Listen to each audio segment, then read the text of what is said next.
मैं ये जानना चाहता हूँ, ये जो अनोखा खलनायक, खलनायक केवल नहीं लिखा, अनोखा लिखा। इसकी क्या वजह थी?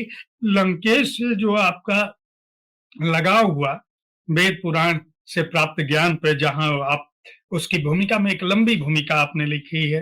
मैं अपने दर्शकों को कहूँगा कि जब वो लंकेश खरीदें तो देवदत्त की प्रस्तावना को ज़रूर पढ़ें, क्योंकि उससे बहुत सारी चीज़ें स्पष्ट होंगी आपके दिमाग में।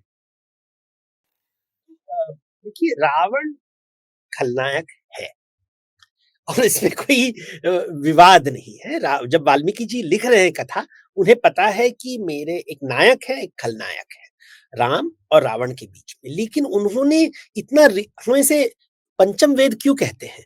पंचम वेद इसलिए कहा जाता है कि देखो, ज जो खलनायक होता है, वो केवल एक दृष्टिकोण नहीं है।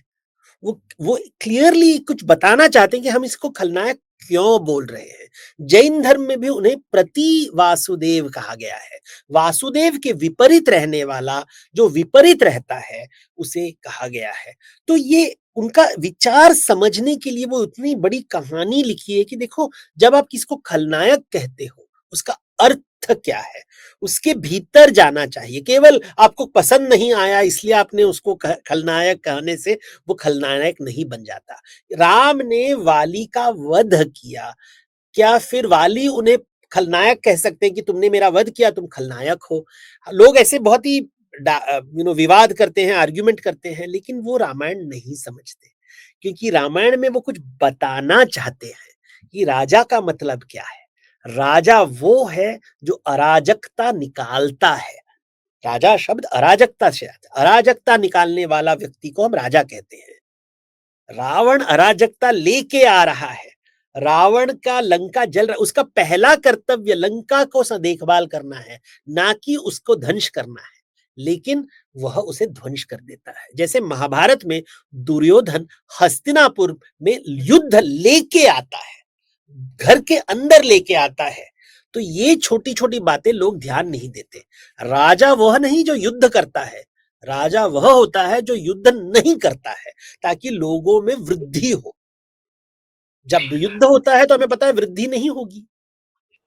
रावण के जन्म को लेके आपने बहुत सारी कथाएं इसमें शुरू की है कि रावण पर जो जानकारी के स्रोत में आपने बहुत सारे उल्लेख किए हैं। और मैं चाहूंगा उसमें बहुत सारा, मतलब जैसे उनका अ, विष्णु के दरबार में की घटना जय। है, जय विजय की।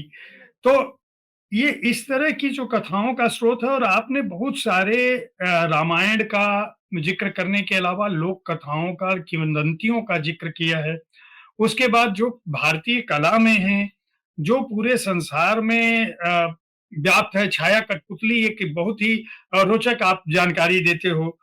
बौद्ध और जैन साहित्य से भी आपने इसको जोड़ा है।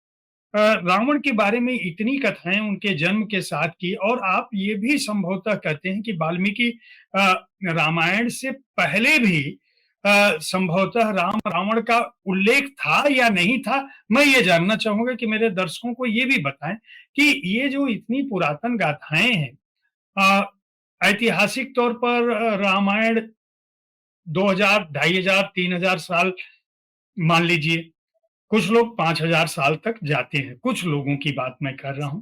कुछ लोग अनादि और अनंत में चले जाते हैं, वो हर लोग को जोड़ देते हैं। देवदत्त पटनायक रावण की तलाश करते हुए जब इसके ऐतिहासिक या आख्यान से जुड़े जो तथ्य हैं वहां तक जाते हैं, तो क्या पाते हैं? रावण और राम का जो पहला उल्लेख है, वह संभवतः कितना पुराना हो सकता है? देखिए, राम और रावण का पहला उल्लेख वाल्मीकि जी ही करते हैं, इसमें कोई डाउट नहीं है। इसलिए इसे इतिहास कहा गया है। इतिहास का मतलब है जहां पे लेखक स्वयं वहां प्रस्तुत हो, ही हैज टू पार्टिसिपेट। तो रामायण की कथा में वाल्मीकि भाग लेते हैं, क्योंकि सीता को वो शरण देते हैं, तो वो वहां प्रस्तुत हैं।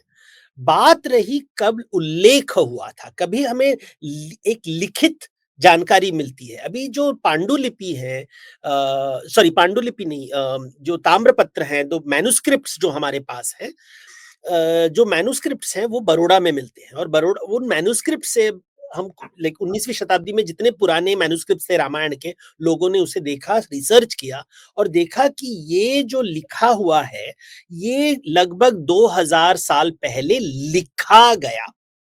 लेकिन कथा कह रहे हैं और वहां कह रहे हैं कि कलयुग में हम आपको वो कथा बता रहे हैं जो त्रेता युग में हुआ था, यानी कि इसके पहले कई सालों पहले हुआ था।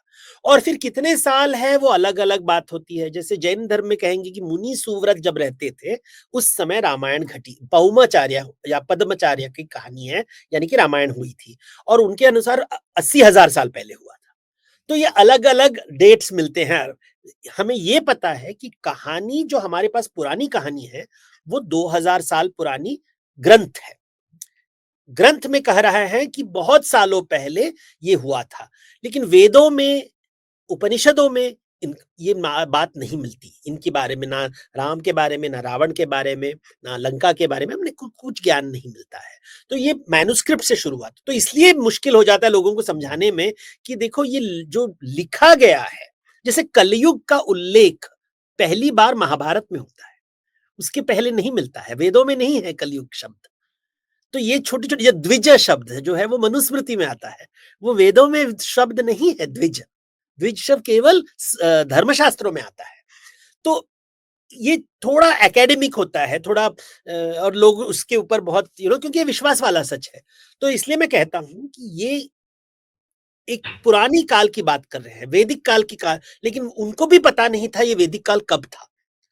लेकिन बात सबसे मजेदार बात मेरे लिए क्या है कि जब वो अयोध्या की बात कर रहे हैं, जब वो किष्किंधा के बात कर रहे हैं, जब वो लंका के बात कर रहे हैं, वो साल पेड़ के बारे में बात कर रहे हैं।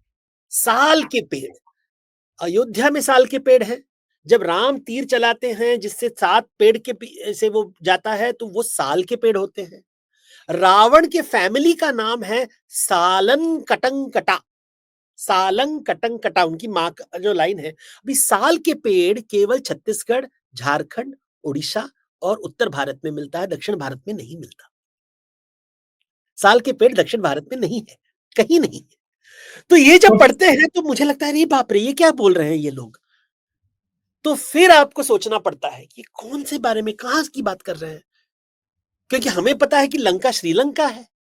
लेकिन जब हम रामायण पढ़ रहे हैं, वाल्मीकि रामायण में वो साल साल के पेड़, साल के पेड़, साल के पेड़ बात कर रहे हैं। साल के पेड़ दक्षिण भारत में तो है ही नहीं। तो फिर विचार आ जाते हैं, वैज्ञानिक विचार आ जाता है, विश्वास वाला विचार आ जाता है और इसमें मजेदार बातें हैं, अलग अलग सत्य है, अनेकांतवाद है, उससे आत्मज्ञान प्राप्त कीजिए।